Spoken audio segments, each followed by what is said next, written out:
previous work experience was in an industry with a transmission utility where the borderline of my roles and responsibilities were clearly demarcated, which means less freedom in deciding what you want to work on.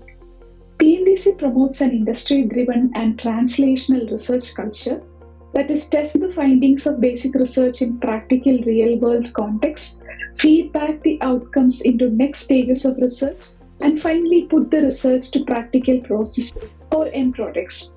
The freedom here is not having those predefined solutions, that is the freedom to innovate, which in itself is a challenge. The challenge is to identify and define problems, frame research objectives that are commensurate with the planned budget, and take ownership for designing solutions, which shall also enable technology to market transitions.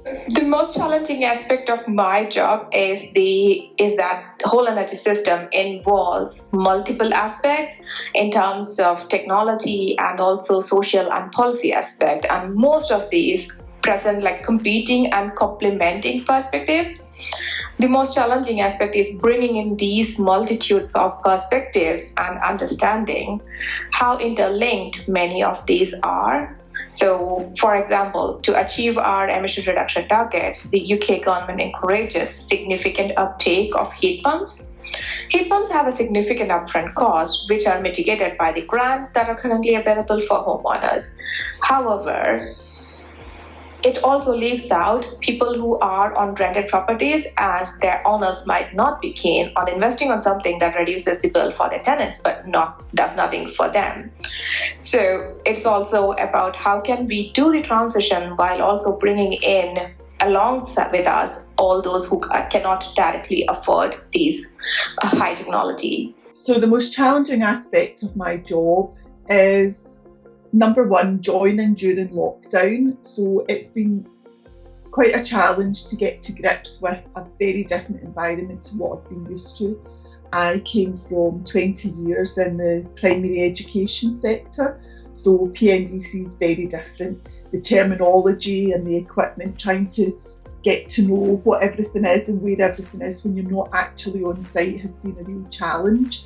Hopefully that's going to change in the near future and we'll get a lot more time on site and get to know where everything is and where everything belongs. It's also been quite challenging to develop relationships with staff, not being able to sit down and have a cup of coffee or have lunch and get to know people. But again, hopefully that will be changing soon. Actually, I don't see any challenges right now in my work. Even I'm working in a male-dominated field. However, I see more chances to develop my skills and build others. The most challenging aspects that I can think of could be being innovative and also working with people. So as being innovative is like a must for a research kind of job, and I really enjoy being innovative and seeing the outcomes of our innovative work.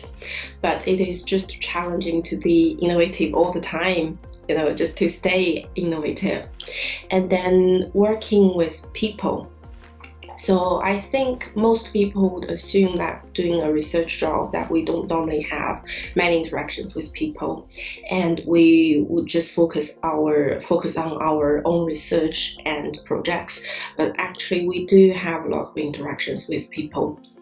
And we work with researchers from different departments within the University of Strathclyde, and we also work with external stakeholders throughout different projects.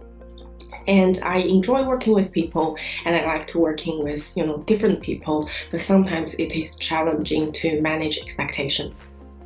The development of technology never stops. The main challenge is to remain up to date with the technology and focus on your own new technological discoveries.